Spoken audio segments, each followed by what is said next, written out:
রে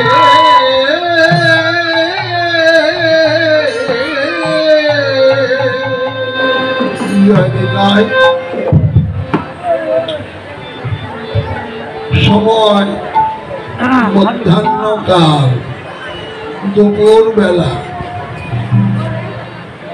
লীলা স্মরণের বিষয় মধ্যাহ্নকালীন নৈমিত্তিক লীলাগুলো একটি। ভগবানের দৈনন্দিন যে নিত্যলীলা বিলাস, তা হল নিত্যলীলা বলে পরিচিত। গৌড়ীয় বৈষ্ণবের ভাষায় অষ্টকালীন লীলা স্মরণ। আর অনন্তময় ভগবান, তার লীলাও অনন্ত, অসংখ্য অগণিত। এই অষ্টকালীন লীলা স্মরণের ছাড়া আর যত লীলা আছে সব নৈমিত্তিক লীলা। এখানে আজ নৈমিত্তিক লীলা স্মরণ চলছে। এখন সেই মধ্যাহ্নকালীন নৈমিত্তিক লীলাগুলো একটি। কীর্তনের পালা হিসাবে এর নাম দান লীলা। দান লীলার বিষয়বস্তু হল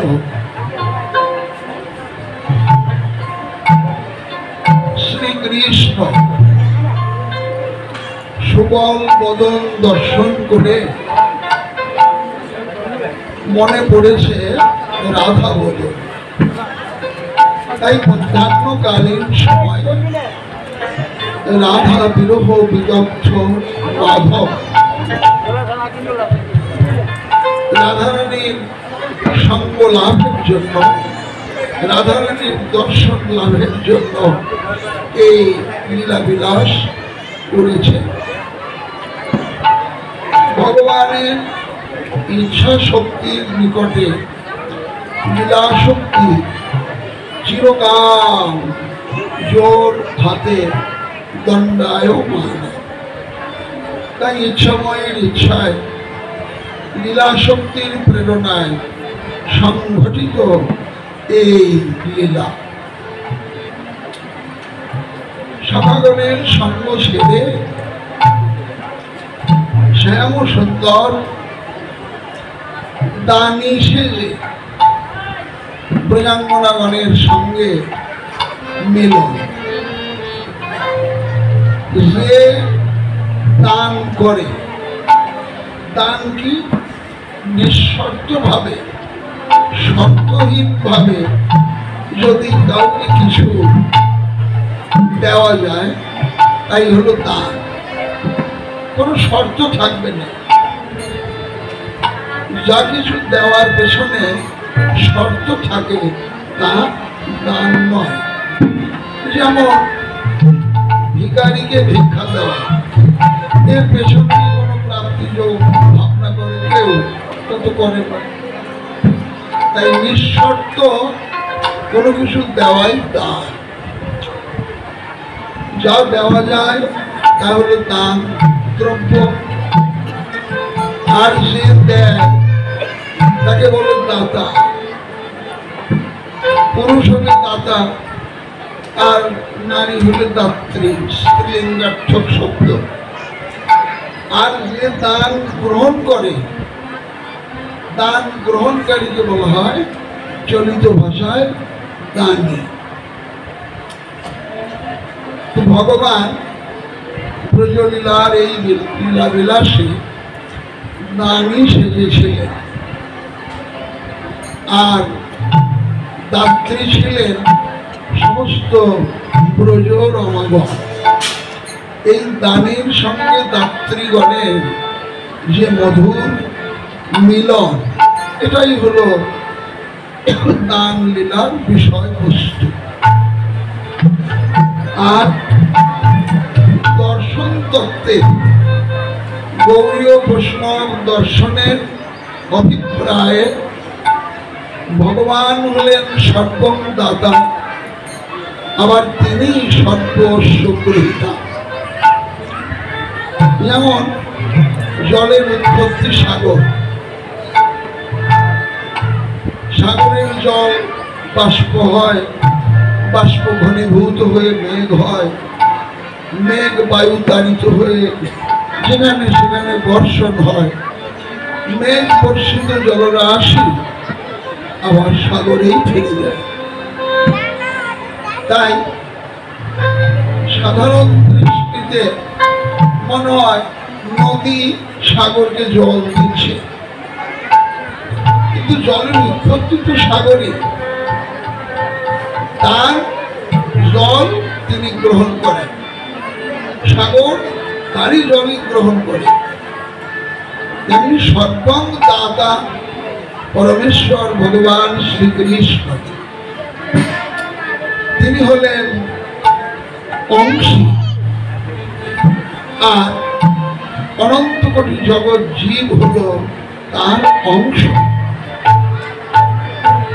অংশ চিরকাল অংশীর সঙ্গে মিলিত হতে প্রয়াসী, আর অংশীয় নিত্যকাল ধরে অংশকে তার দিকে আকর্ষণ করে চলেছে।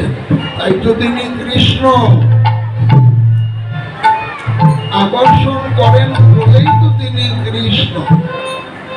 তাই এই অংশ বা জীব জীবন সর্বস্ব অংশীতে নিবেদন করাই দর্শন তত্ত্বের দান লীলার বিষয় বস্তু। তদচিত গৌরচন্দ্রিকা শ্রীধাম নবদ্বীপে কলি পাবন অবতার শ্রী গৌরাঙ্গ, তিনি তো রাধা গোবিন্দের অভিন্ন কলেবর। ক্ষণে গৌরের রাধা ভাব, ক্ষণে কৃষ্ণ ভাব। শ্রী গৌরাঙ্গের অন্তরে না জানি এখন কৃষ্ণ ভাবেরই উদ্দীপন জেগেছে। গৌরাজি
কিশোরের ভাবে বিভোর হয়েছে।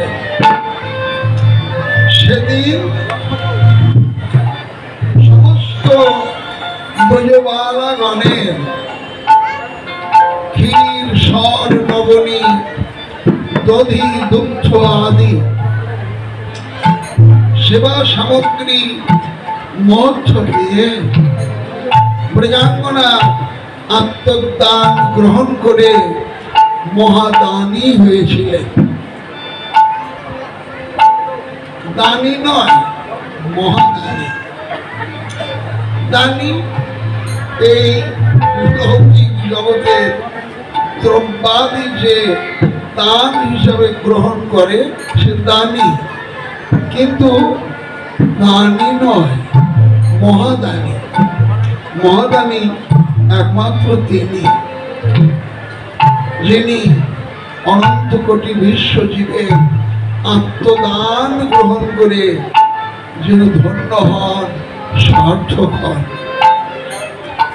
জীব ছোটে সাধনায়, আর ভগবান ছোটেন করুণায়।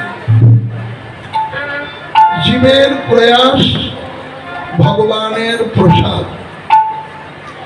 অনন্ত কোটি জগৎ জীব হুবহু প্রসার করে ছুটে চলে জীবন সর্বস্ব ভগবৎ চরণে উজাড় করে দেবার জন্য, আর ভগবান দুবাহু প্রসার করে ছোটেন সাগ্রহে তা গ্রহণ করবার জন্য।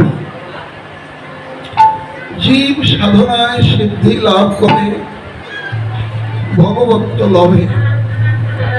ভগবান গীতায় বললেন, সাধিতে সাধিতে ভক্ত মম ভাব প্রাপ্ত হয়। চরিতামৃত বললেন, কৃষ্ণের যতটুকু গুণ বৈষ্ণবে অর্ষে। তাই জীব সাধনায় সিদ্ধি লাভ করে ভগবত্ব লাভে, আর ভগবান ধন্য হন জীবত্ব লাভে, মনুষ্যত্ব লাভে।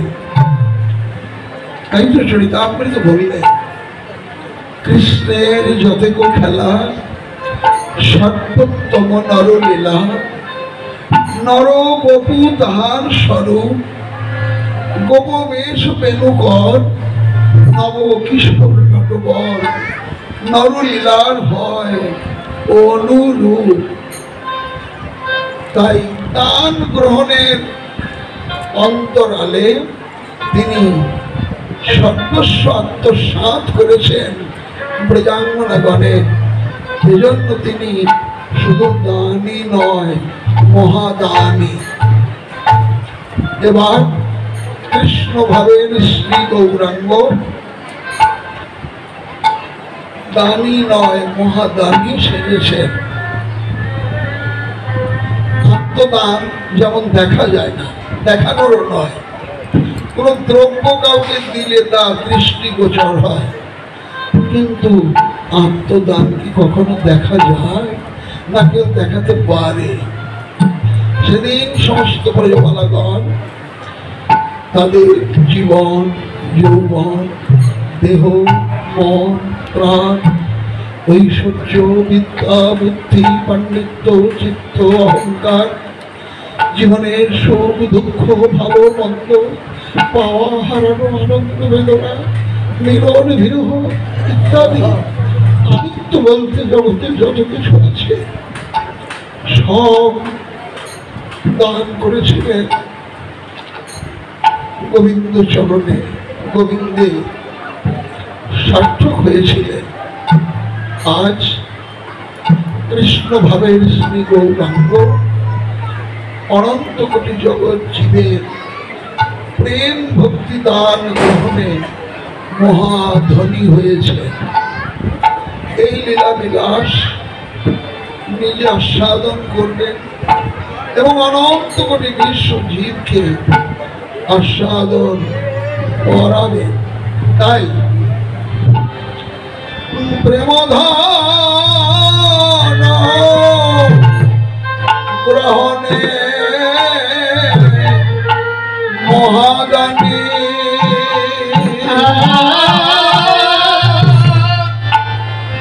প্রেমধনে গ্রহণে মহাদানী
মহাদানী এই তো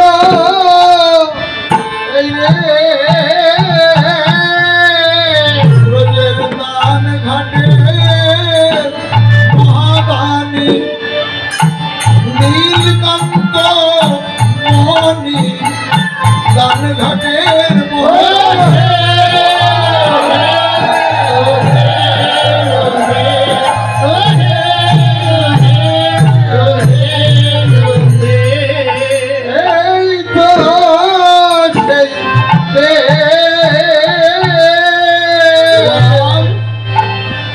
তিনি মহাদানী হয়ে এসেছেন ধুলোর ধরায় মানুষের মাঝে মানুষের সাজে প্রেম ভক্তি দান গ্রহণ করবার জন্য।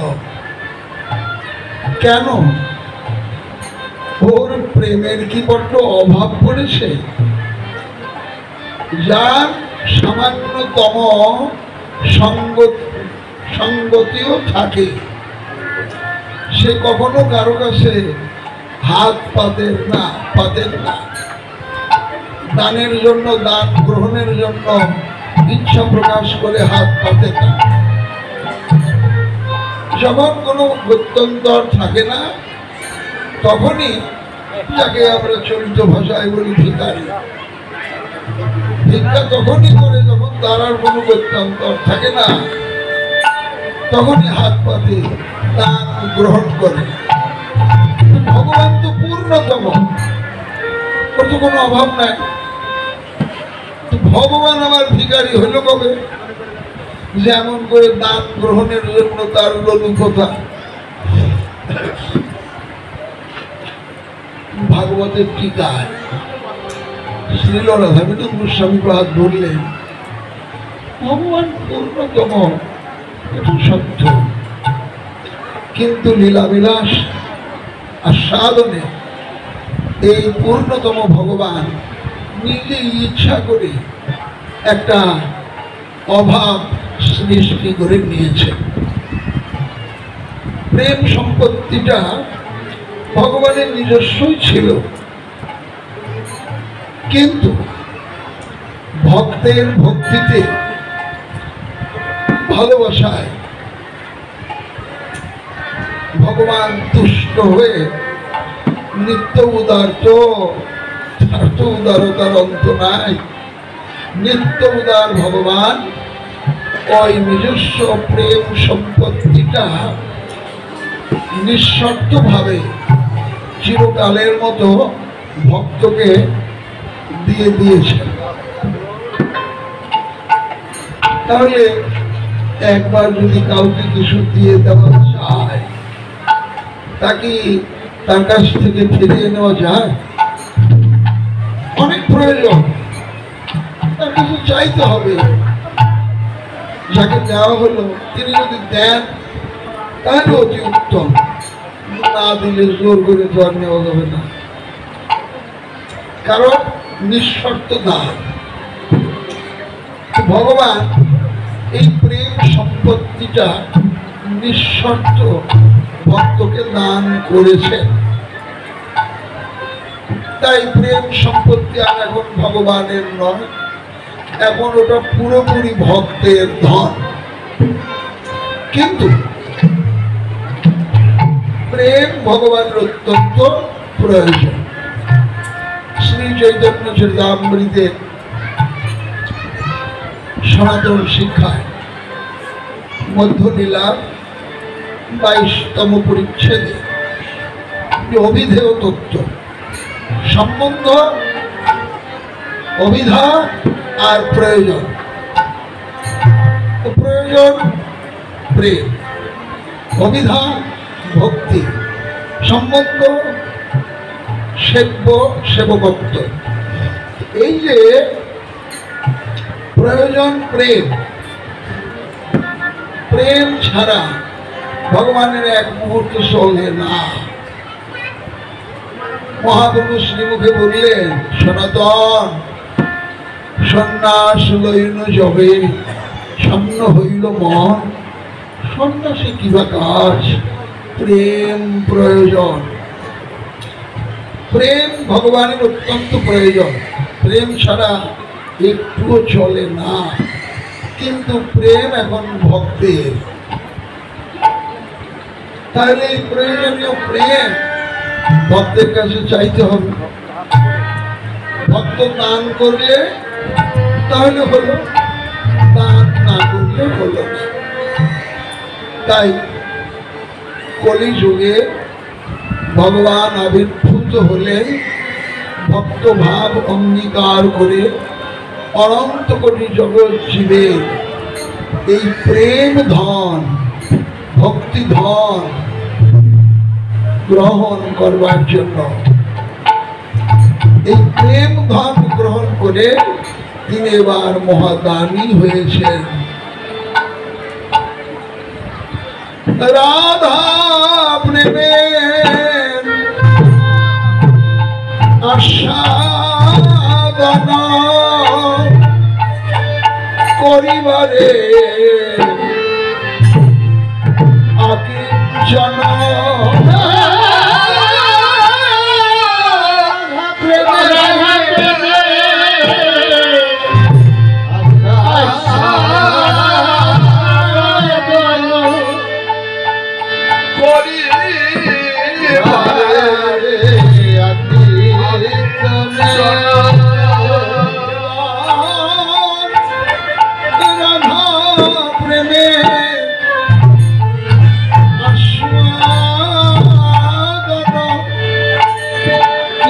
রাধা প্রেম, কি সেই প্রেমের আস্বাদন। রাধা প্রেম মাধুর্যের চমৎকারিত্বে সমাধুর্য কতটুকু, এই তিনটি অভিলাষ পূর্ণার্থে তার এই লীলা বিলাস। ভগবানের যত যত লীলা কৃষ্ণ অবতার পর্যন্তই শেষ হয়ে গেছে, লীলা অবতার আর নাই। এই অভিলাষ পূর্ণ করবেন কি করে? ডক্টর মহানন্দজি তার লেখা গৌর কথায় বললেন যে ভগবানের আজকের যে পরিণাম, ভগবান যে গৌর হলেন, এর পরিণামের একটা মাত্র কারণ লোভাত। লোভ হতে আজ এই পরিণতি হয়েছে ভগবানের। ছোট্ট করে বলি, যখন নৃসিংহ অবতারে হিরণ্যকশিপুকে ভগবান বধ করলেন, অট্ট অট্ট হাসিতে জগৎ প্রকম্পিত করতে লাগলেন, পৃথিবী যেন রসাতলে যায়। দেবতারা প্রমাদ করলেন, ভগবানকে স্তুতি বন্দনা করলেন, মূরতি সাম্য হল না। দেবতা বৃন্দ প্রহ্লাদজিকে নিবেদন জানালেন। প্রহ্লাদ নতজানু হয়ে নৃসিংহদেবের স্তুতি বন্দনা করতেই মূরতিখানা সৌম্য হল, শান্ত হল। থাবা দিয়ে প্রহ্লাদকে তুলে উরুর উপরে শোয়ায়ে প্রহ্লাদের বদন দেখতে লাগলেন। ভগবানের অন্তরে কি যেন ঝরে পড়ছে, অনুভব করলেন স্নেহধারা, বাৎসল্য প্রেম আস্বাদন করছেন প্রহ্লাদ, মৃদু হাসছেন।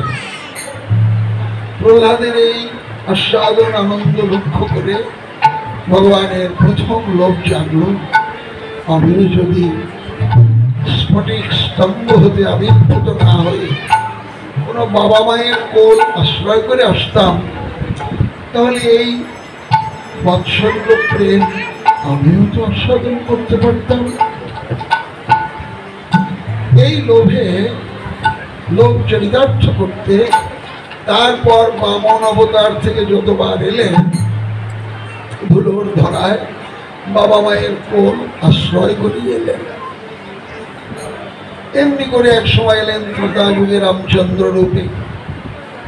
আস্বাদন হলো বাৎসল্য প্রেম কৌশল্যা দশরথের কাছে, কিন্তু এই সম্বন্ধ সম্পৃক্ত ছেটে ফোটা বাৎসল্য প্রীতি আস্বাদন করে অসীম ভগবানের তৃপ্তি হল না। সম্বন্ধ অতি পরকীয়া বাৎসল্য আস্বাদন লালসা জাগল। সখ্য প্রেম আস্বাদন হলো গোহক বিভীষণ সুগ্রীব ওদের কাছে, কিন্তু ওদের ভাবনা রামচন্দ্রের চরণ পেলেই ওদের আনন্দ। তুমিও যা আমিও তাই, এই ভাবটা ওদের মধ্যে ছিল না। তাই আরেকটা লোক জাগল, সখ্য প্রেমের পূর্ণ মাধবী আস্বাদন। তিন, যে মানুষের জীবনে কোনোদিন দুঃখের ছোঁয়া লাগেনি, সে মানুষ জীবনকে সঠিকভাবে উপলব্ধি করতে পারে না। যে কোনোদিন ক্ষুধার জ্বালাভোগ করেনি, ক্ষুদিতের মর্ম ব্যথা তার হৃদয়ে স্পর্শ করতে পারে না। যে ভালোবাসায় বাধা নেই, তা কখনো পুষ্ট হয় না। আর যে প্রেমে বিরহ নেই, সে প্রেম কখনো সুখ আস্বাদনের হয় না। তার রামচন্দ্রের সঙ্গে সীতা দেবীর হাতে গোনা বিরহ দুটো। 10 মাস অশোক কাননে রাবণ বন্দিনী করে রেখেছিলেন, আর গর্ভাবস্থায় বনবাস। এই অসীম ভগবান সীমিত বিরহ, তার মধ্য দিয়ে মধুর প্রেমের পূর্ণ মাধুরী আস্বাদন করে অতৃপ্ত। তাই নূতন করে আরেকটি লোক জাগলো, তৃতীয় অনন্ত বিরহের মধ্য দিয়ে মধুর প্রেমের আস্বাদন। এই তিনটি লোক চরিতার্থ করতে ভগবান অষ্টাবিংশ চতুর্যুগের দাপর যুগের শেষ ভাগে ভৌম বৃন্দাবনে আবির্ভূত হলেন শ্রী কৃষ্ণ রূপে। এই তিনটি লোক চরিতার্থ করলেন সখ্য প্রেমের পূর্ণ মাধুরী, পরকীয়া বাৎসল্য আর অনন্ত বিরহের মধ্য দিয়ে মধুর প্রেমের মধুরিমা। এই মধুর প্রেমের মাধুরী আস্বাদন করতে গিয়ে পুনরায় তিনটি লোক জাগলো। কি সেই রাধা প্রেম, কি সেই প্রেমের আস্বাদন, সেই প্রেম মাধুর্যের চমৎকারিত্বে ভগবানের সমাধুর্য কতটুকু আস্বাদন করলেন কি করে। লীলা অবতার তো কৃষ্ণ অবতারই শেষ হয়ে গেল। তখন ভগবান শাস্ত্রগণকে আহ্বান জানালেন। শাস্ত্রগণ এলেন, তোমরা শাস্ত্র আমায় বলো, আমাকে আমি আস্বাদন করতে চাই, কিভাবে করব? ভাগবত শাস্ত্র বললেন, রসশাস্ত্র শিরোমণি ভাগবত বললেন, তোমার ভক্তগণ তোমাকে যেভাবে আস্বাদন করেন, তুমিও তোমাকে সেইভাবে আস্বাদন করতে পারবে। ও, তাহলে আমাকে ভক্ত হতে হবে? ভাগবত বললেন, হ্যাঁ। তা আমি তো ভগবান, ভক্ত হব কি করে? ভাগবত বললেন, উপায় আছে। যদি তোমার শুদ্ধ ভক্তের পদধূলি অঙ্গের ভূষণ করতে পারো, অঙ্গে মারতে পারো, শিরে ধারণ করতে পারো, ভক্ত হতে পারবে। পাবো কোথায় শুদ্ধ ভক্ত?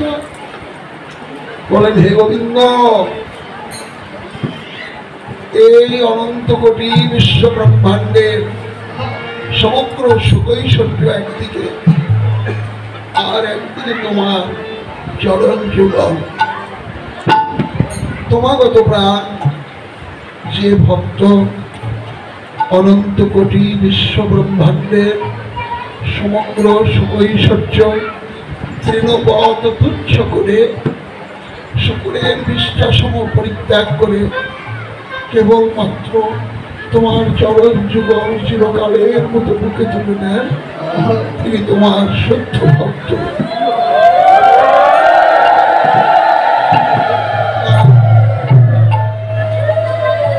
কোথায় পাবো? বাম ভাগে ছিলেন রাধারানী, সচ্চিদানন্দ ভগবান শ্রীকৃষ্ণ ভিখারির মতো রাধারানীর চরণ ধরে কান্না করতে লাগলেন। রাধে, কৃপাময়ী রাধে, করুণাময়ী রাধে, আমায় করুণা করো। রাধারানীর প্রেম ভিক্ষা চাইলে, দান চাইলে, সেই দিন মহাদান গ্রহণের সূত্রপাত হল। তাই দেখতে দেখতে নিত্য ধামে ব্রজের কালো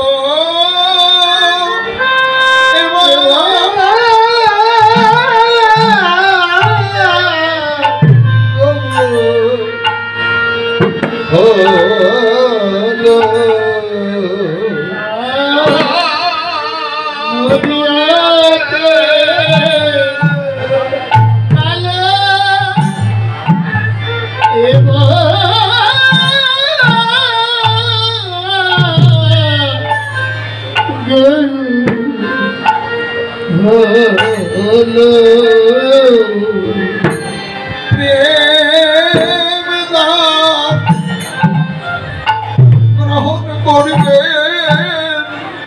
বলে রোজের কালো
আইলা আপন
এসে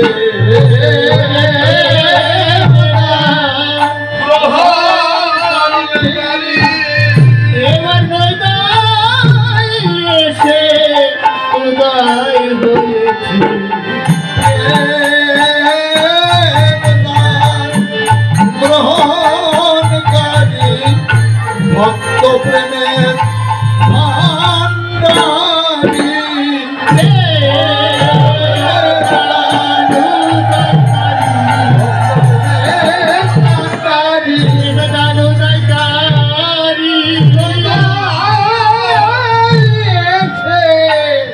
উদয় হয়েছে ওরা ভাবে বলি হারিয়া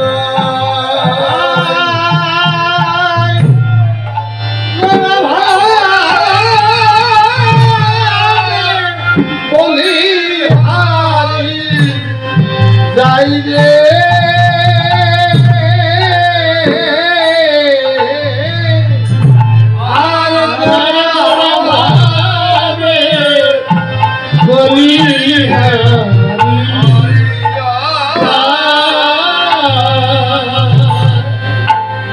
বৃন্দাবনে দান ঘটে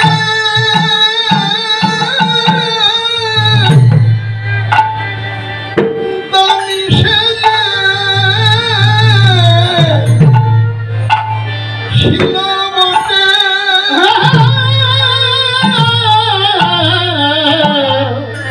বৃন্দাবনে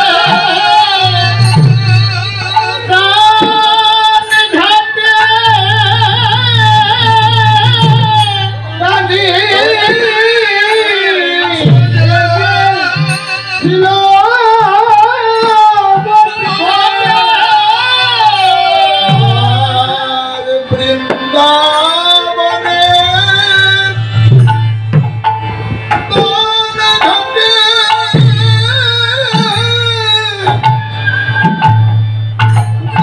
সেজে ছিল বটে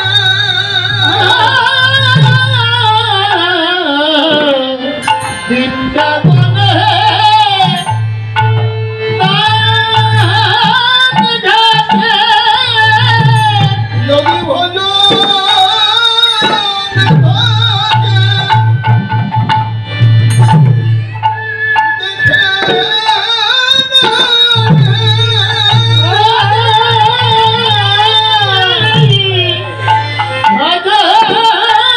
থাকে দেখে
আমাদের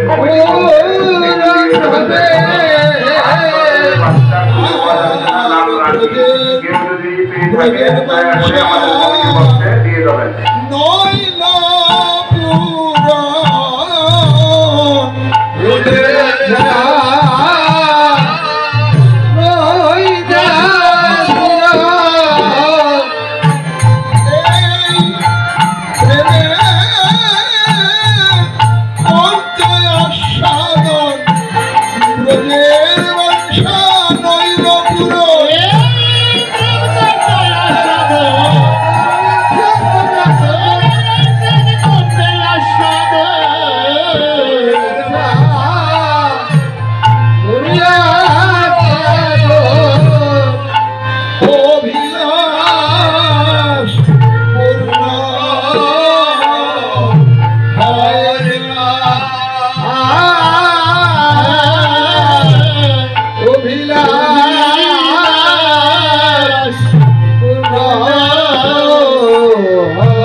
বৃন্দাবনের দান লীলা মাধুরী আকণ্ঠ পরিপুরাণ গণী আস্বাদন মানসে ব্রজের মহাদানী কৃষ্ণ ভাবে বিভোর হয়ে নদিয়ার পথে বৃন্দাবনে দান ঘাটে মহাদানী সেজেছিলেন। ব্রজ গোপিকাগণের আত্মদান গ্রহণ করেও তার জন্য অভিলাষ মেটেনি। সেই অভিলাষ পূর্ণ করবার জন্য নদিয়ায় আগমন।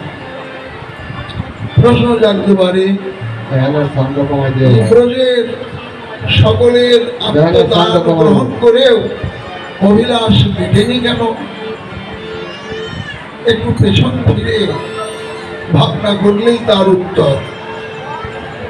ভগবান নিত্যধামে গোলক বৃন্দাবনে জগৎ জীবকে করুণা করবার জন্য পর্বতীরিত হলেন। তার বাম অঙ্গ থেকে সচ্চিদানন্দ ভগবানের বাম অঙ্গ থেকে ইচ্ছা মাত্র এক স্বর্ণ পঞ্চালিকা জ্যোতির্ময়ী বালিকা মূর্তির আবির্ভাব হল। সেই বালিকা মূর্তি সর্বপ্রথম তুলসী চন্দন আর কুসুম দল নিবেদন করলেন গোবিন্দ চরণে। তাই ভক্তি শাস্ত্রকারগণ একে বলেছেন আরাধিকা, রাধিকা। এই করুণার মূর্তি নিয়ে ভগবান এলেন বৃন্দাবনে সবাইকে করুণা করবার জন্য। কিন্তু বৃন্দাবন এমন এক ঠাঁই সেখানে কাম কামনার অধিকার নেই। সেই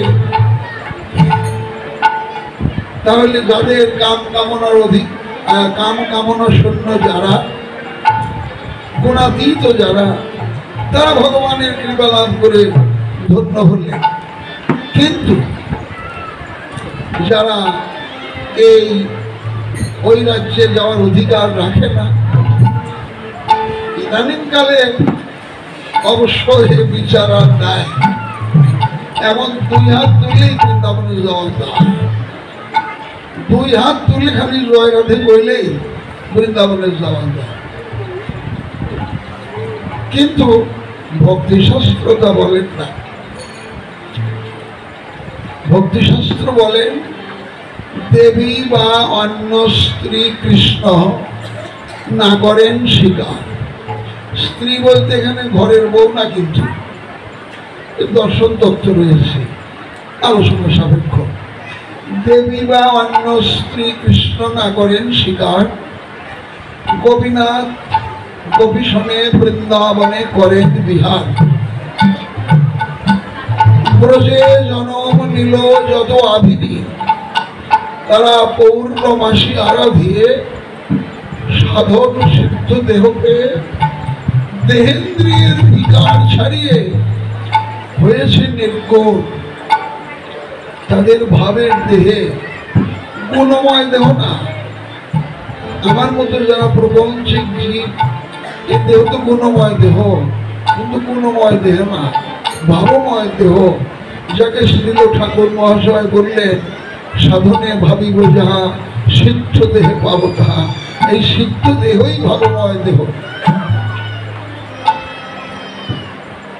তাদের ভাবের দেহে উদয় কৃষ্ণের পঞ্চগুণ। না শুনলেন সেই বংশের ধ্বনি, হলে অভিসারের ধ্বনি। সাধনের ধন চিন্তামণি ঘুরেই গেল এবার। যোগ সাধনার ক্ষেত্রে বললেন ঊর্ধ্ব মৈথুনে যদি সেধন পায়, তবে কেন দেব কৃত্তিবাস? মহাদেবের সে বড় যোগী তো আর ব্রহ্মাণ্ডে নাই। তবে কেন দেব কৃত্তিবাস? অটল হয়ে রইলেন কৈলাস। ধবল সখী দেখে কেন ভঙ্গ হইল রাস?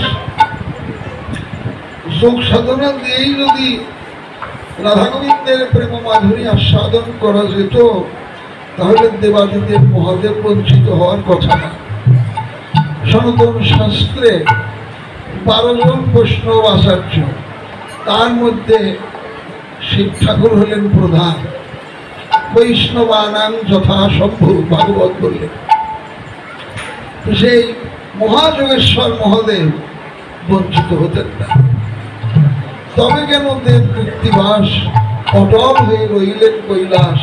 ধবল সখী দেখে কেন ভঙ্গ হইল রাস? তাই আরেক কথা পড়ল মনে, কমলা রস পায় না গেলে। নারায়ণের বামাঙ্গিনী যিনি সদা সর্বদা চরণ সেবা করছেন, সেই লক্ষ্মীরও ব্রজরস আস্বাদনে অধিকার নাই। কমলা রস পায় না কেন? তাহলে পাবে কে? একমাত্র সখিনাং সঙ্গিনী দিনে গুঞ্জ সবাই কার অধিকার। একমাত্র ব্রজ কবিতার আনুগত্য ব্যতীত এই লীলা রস আস্বাদনের অধিকার কারো হবার নয়। এই 2 হাত 4 হাত 10 হাত তুললেই ব্রজে দেওয়ার অধিকার কারো হবার নয়।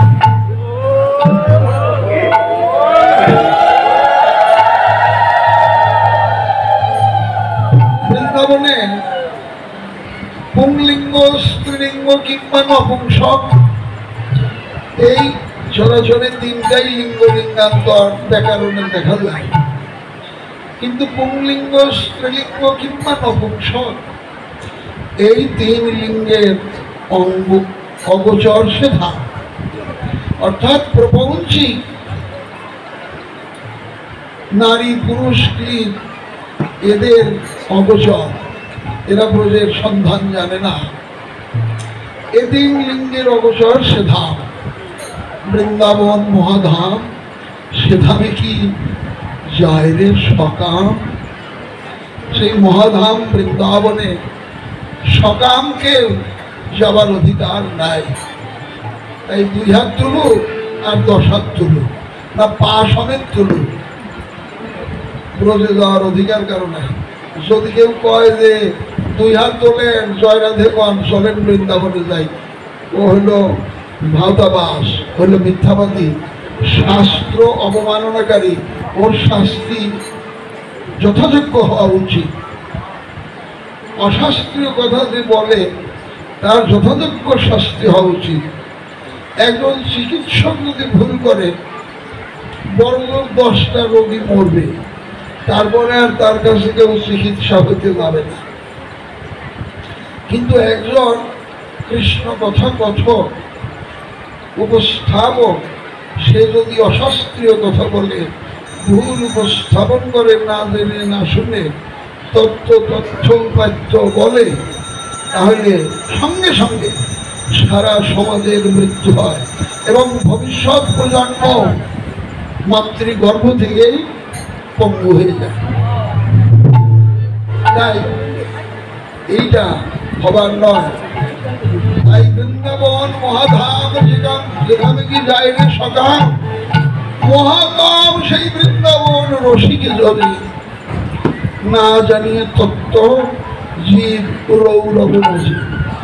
তাই কামময় দেহে ব্রজে অধিকার নাই বলে বৃন্দাবনে প্রেমময় ভগবান প্রেমের ঘনীভূত মূর্তি শ্রীমতী রাধারানীকে নিয়ে একেবারে নির্বিশেষ প্রেম দান করতে পারলেন না। ভগবানের এই নিজেকে ব্যর্থ বলে মনে হলো। তাই সেই দুই এক হয়ে এবার নদিয়ায় রাধা ভাব কান্তি আলিঙ্গিত প্রচ্ছন্ন কৃষ্ণ রূপে শ্রী গৌরাঙ্গ রূপে অবতরণ করে এবার গুণাতীত দেহই শুধু নয়, গুণময় দেহধারী যারা এক কথায় সকল নির্বিশেষে সবাইকে এই প্রেম ভক্তি দান করবেন উজাড় করে, উজাড় করে দান করে সকলের অন্তরের সেই প্রেম গ্রহণ করে ভগবান গৌর সুন্দর হবেন মহাদানী। তাই সকলকে প্রেম দান করে মহাদানী হতে অভিলাষী শ্রী গৌরাঙ্গ আজ নদের বাটে হই ত্রিভঙ্গ করিতেছে রসরঙ্গ। আর নদের বাটে হই ত্রিভঙ্গ করিতেছে রসরঙ্গ। নদের বাটে হই ত্রিভঙ্গ করিতেছে রসরঙ্গ। আর নদের বাটে হই ত্রিভঙ্গ করিতেছে রসরঙ্গ। নদিয়ার মাঠে নদিয়ার পথে ত্রিভঙ্গ মূরতিতে রসরঙ্গ করছে কেন? ওই প্রেম ধন গ্রহণ করবার জন্য, মহাদানী হবার জন্য। মাথে তার রাজপাগড়ি বাঁধা,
ব্রজে যেমন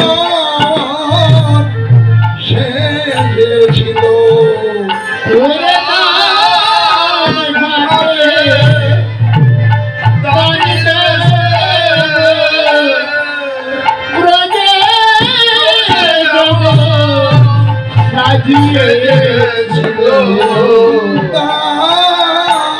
ঘাটে তানির মেশে দান গ্রহণ করবার করে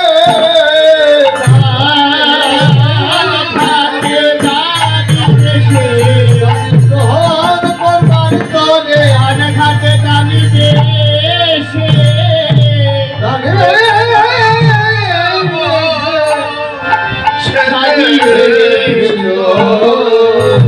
শ্রীরাম বৃন্দাবনে শ্যাম সুন্দর রাজ বেশ ধারণ করেছিলেন যারা রাজ কর্মচারী তাদের একটা আলাদা বেশভূষা থাকে। ওই বেশভূষা দেখলেই বোঝা যায় এটা রাজকর্মচারী। তো তখনকার দিনে একটা চিহ্ন ছিল, রাজকর্মচারীরা মূল্যমানের পোশাকারে পাত্রী পাততেন, একটা অভিনব বেশ ধারণ করতেন। সেদিন লীলাবিলাস সাধন করবার তরে মথুরার রাজা কংসের রাজকর্মচারী হিসাবে সেজেছিলেন শ্যাম সুন্দর সমস্ত প্রজাঙ্গনাগণের সঙ্গে এই লীলারস মাধুরী আস্বাদন করবার জন্য। আজ ভাবে বিভোর গৌর হরি সেই এক অভিনব পাত্রী মাথায় নদিয়ার পথে রঙ্গভঙ্গ করছে। মাথে রাজা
রাজকর্মচারীর বেশ ধারণ করে নদিয়ার পথে, নদিয়ার তরুণীগণ, তরুণী মানে যুবতী, তাহলে যুবতীগণ আকৃষ্ট হলেন, আর কেউ আকৃষ্ট হইল না। বালক বালিকা, যুবক যুবতী, কিশোর কিশোরী, বৃদ্ধ বৃদ্ধা, প্রৌঢ় প্রৌঢ়া, এরা আকৃষ্ট হল না। শুধুমাত্র তরুণীগণ আকৃষ্ট হল। অভিপ্রায়, তরুণী লৌকিক দেহের একটি পর্যায়। তরুণী প্রথম পদক্ষেপ জুতা যুবতী, অর্থাৎ 15 বছর পেরিয়ে গেলে তরুণী স্ত্রীলিঙ্গার্থক শব্দ, তরুণ তরুণী 15 বছর পেরিয়ে গেলে নারী দেহে যৌবনের সমস্ত চিহ্ন বিকশিত হয়, ফুটে ওঠে, কিন্তু অনাগ্রহত কোন অজানা পুরুষের সম্ভোগ লালসায় জীবন সর্বস্ব উজাড় করে দেবার জন্য উন্মুখিনী হয়ে থাকার যে অবস্থা, এই অবস্থার নাম সাহিত্যের ভাষায় তরুণী।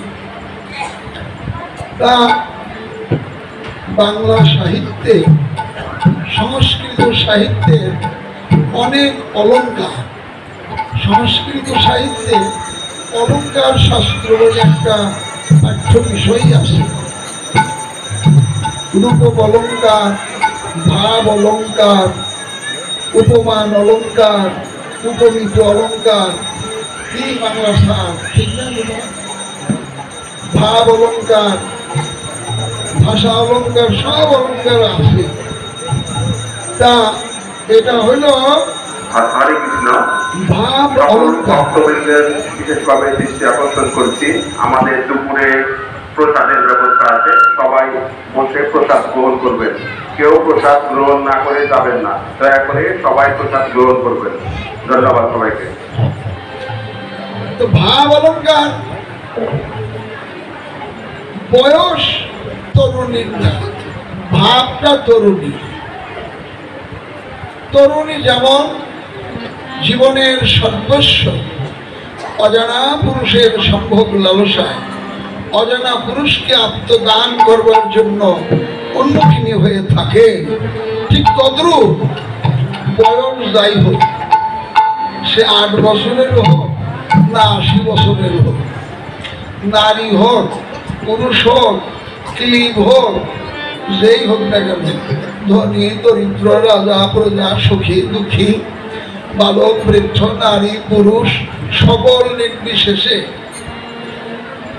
একবার তার অন্তরে কৃষ্ণ অনুরাগের উদ্দীপন জেগেছে, কৃষ্ণ অনুরাগ অঙ্কুরিত হয়েছে, এমন নব কৃষ্ণ অনুরাগীটি তার জীবন সর্বস্ব। ওই তরুণী যেমন অজানা পুরুষকে আত্মদান করবার জন্য উন্মুখিনী হয়ে থাকে, ঠিক সেইভাবে গৌরগত প্রাণ, কৃষ্ণগত প্রাণ হয়ে জীবন সর্বস্ব গৌর গোবিন্দের চরণে উজাড় করে দিয়ে এক কথায় আত্মদান করবার জন্য উন্মুখ হয়ে থাকার নামই এখানকার তরুণী। এমন যার অন্তরে অনুরাগ, গৌরাঙ্গ রূপ দেখলে তো আর অন্তর থাকবে না। তাই বললেন নদিয়ার তরুণী গণে রূপ হেরিয়া আর নয়নে বাঁকা চাহনিতে এমন প্রেমময় গৌরাঙ্গ রূপ দর্শন করে যাচিয়া যৌবন দিতে ধায়। যৌবন বাংলায় একই শব্দের বিভিন্ন অর্থ হয়। যৌবন জীবনের একটা অধ্যায়, কিন্তু না, এখানে যৌবন শব্দের অর্থ হলো সৌন্দর্য। একজন বৃদ্ধেরও সৌন্দর্য আছে, একজন বালকেরও সৌন্দর্য আছে, তেমনি জীবনের কর্মক্ষেত্রেও সৌন্দর্য আছে। রূপে সুন্দর, গুণে সুন্দর, ভাবনায় সুন্দর, কথায় সুন্দর, বার্তায় সুন্দর, আচরণে সুন্দর, সুন্দরময় যিনি, তার জীবনের সমগ্র সৌন্দর্য। ভালো কিছু সুন্দর, গোবিন্দের চেয়ে সুন্দর তো আর তো কেউ নাই। তাই সারা জীবনের সমস্ত সুন্দর, সর্বং সুন্দর, শ্যাম সুন্দরকে, গৌর সুন্দরকে উজ্জ্বল করে দেবার জন্য নমুখিনী যারা যাচিয়া বন দিতে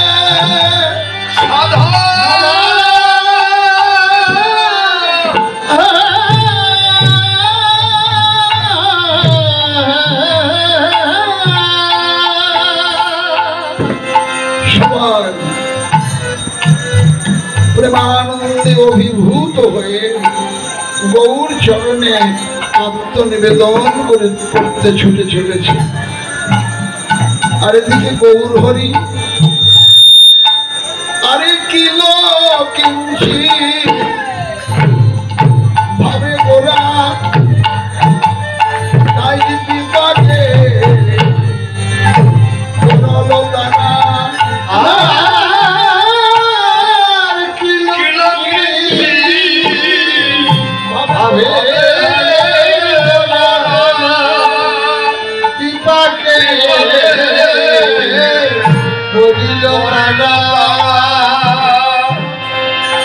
কিলো কিঞ্চিত ভাব।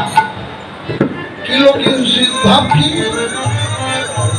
যখন খারো অঙ্গে অশ্রু কম্প আদি ভাবের উদয় হয় তখন তাকে বলে অষ্টসাত্ত্বিক ভাব, শুদ্ধ সাত্ত্বিক ভাব।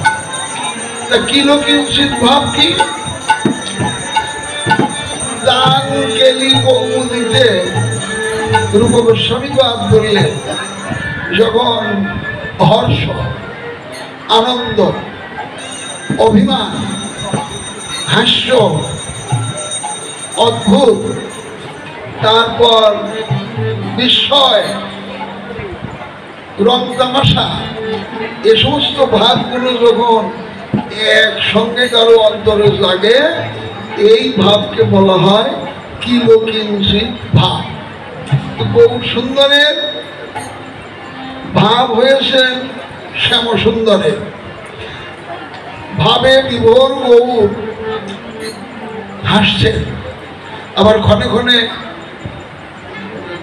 অসূয়া বা হিংসার প্রকাশ করছেন, আবার ক্ষণে ক্ষণে অদ্ভুত উদ্ভট এক ভাবের উদয় হচ্ছে। এই সমস্ত ভাবগুলো এখন অষ্টসাত্ত্বিক ভাবনা, অশ্রু কম্প পুলক বৈবর্ণ আদি এসব ভাবনা, এই কিলো কিঞ্চিত ভাবের উদয় হয়েছে গৌরাঙ্গের অন্তরে।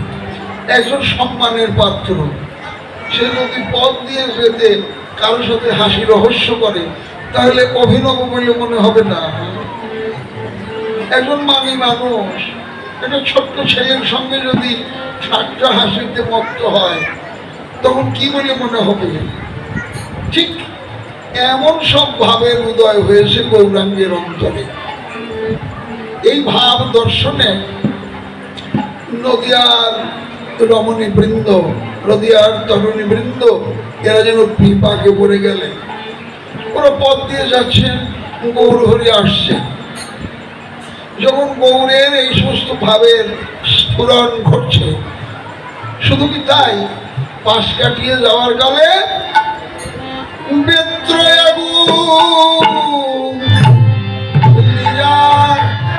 রাখে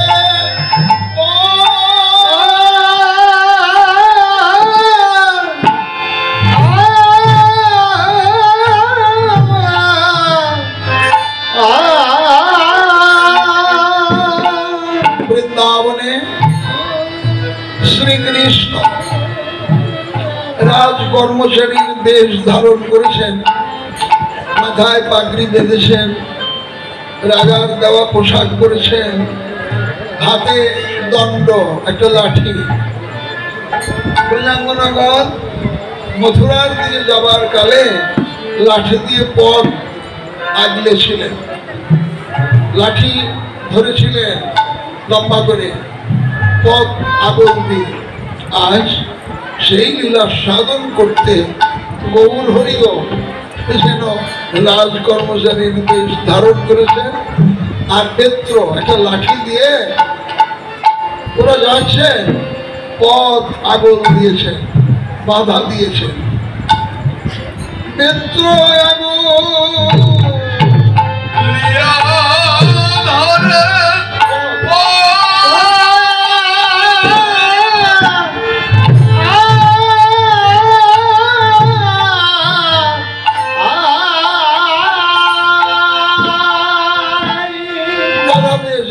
বুঝাতে পারছেন না। গৌরহরি হাসছেন, হাসছেন, চতুরের হাসি হাসছেন।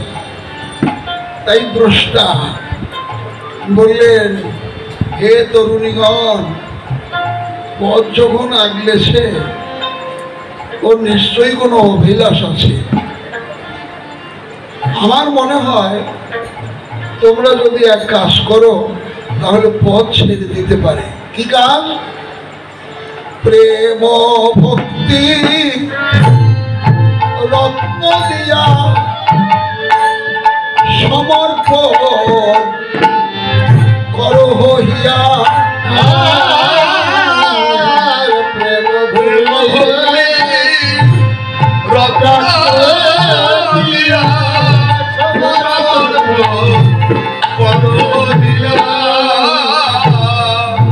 প্রেম ভক্তি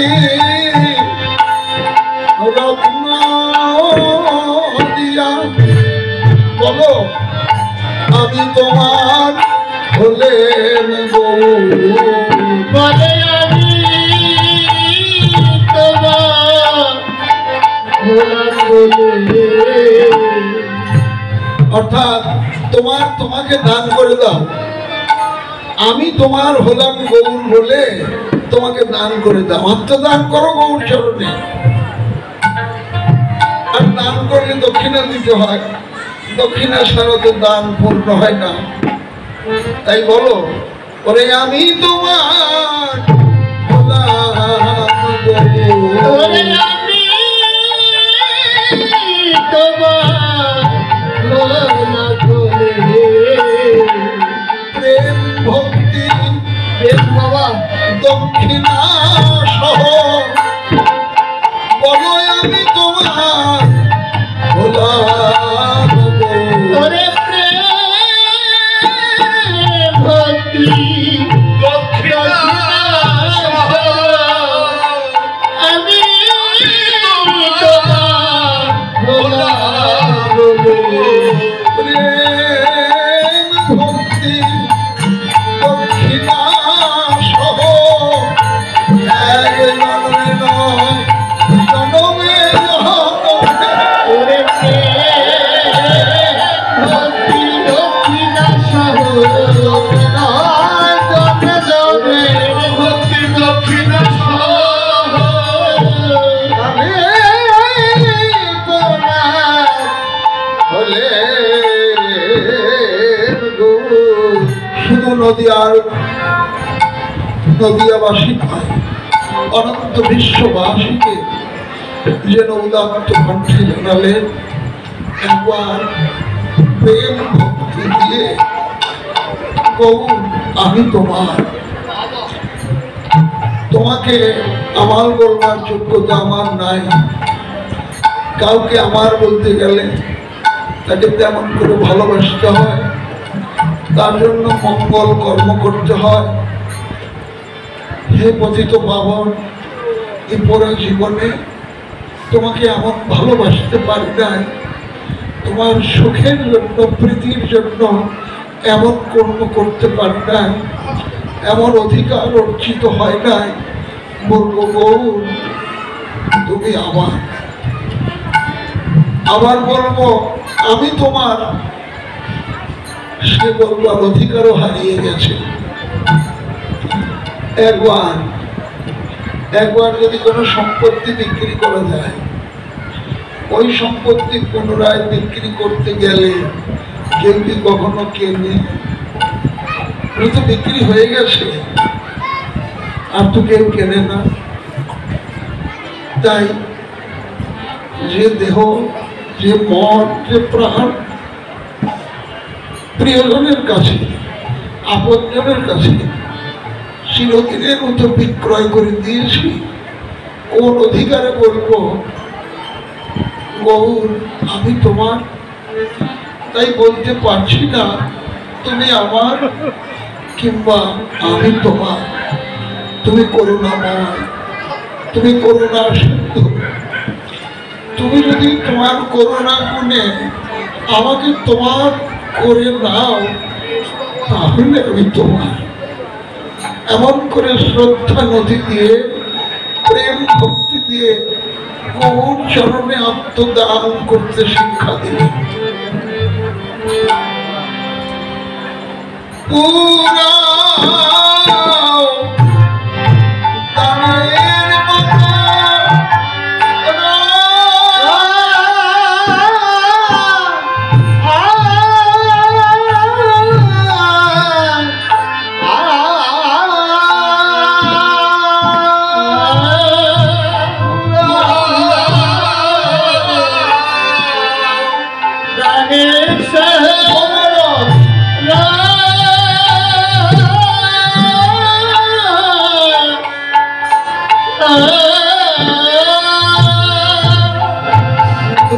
বললে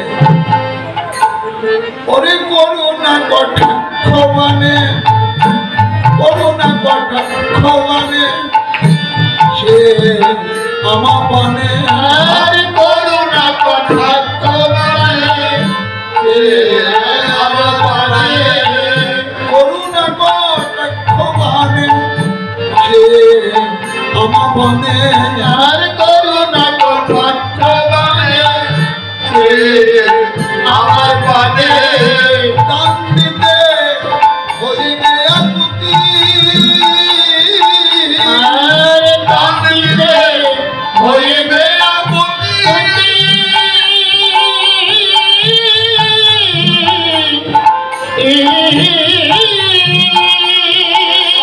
আর দান দিতে হইবে আকুতি আর দান দিতে হইবে আকুতি শ্রী গৌরাঙ্গ সুন্দরের চরণে মিনতি, হে পতিত পাবন, কবে তোমার করুণা কটাক্ষ বাণ আমার হৃদয়ে নিবদ্ধ হবে, তোমার চরণে আত্মদান করবার জন্য আমার চিত্ত বিচলিত হবে, সর্বস্ব পরিহার করে তোমার চরণে আত্মনিবেদন করব। হইব না ধন দাসী প্রেম রসে যাব ভাসি হইব না দাসী প্রেম রসে যাব ভাসি হইব না ধন দাসী প্রেম রসে যাব ভাসি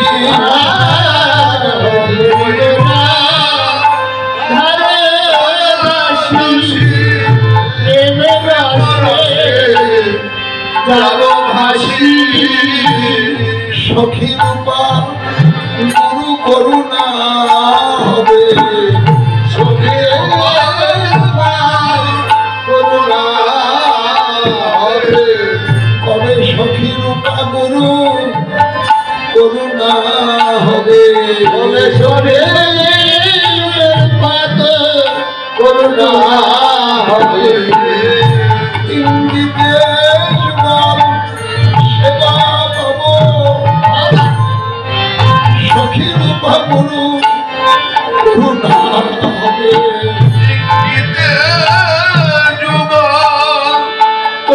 করুণা সখী করুণা হবে, ইঙ্গিতে যুগল সেবা পাব, জনম ধন্য হবে,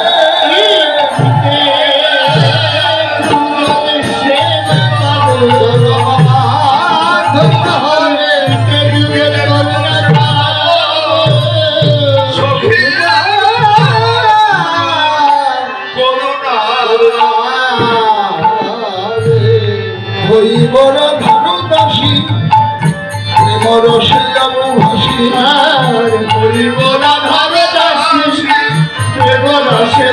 ভাসি, গৌরাঙ্গে যুগল প্রীতি,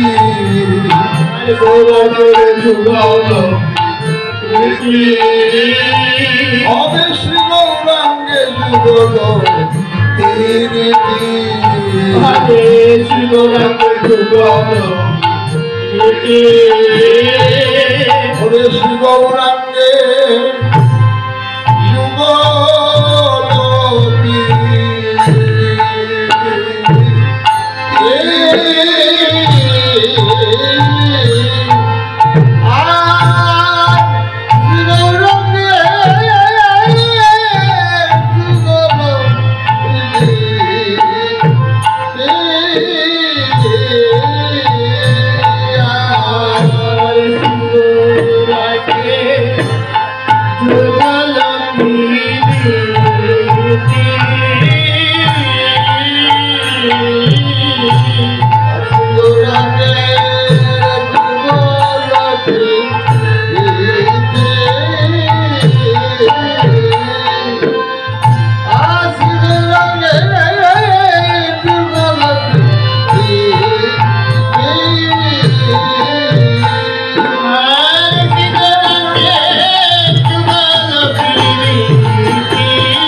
Hare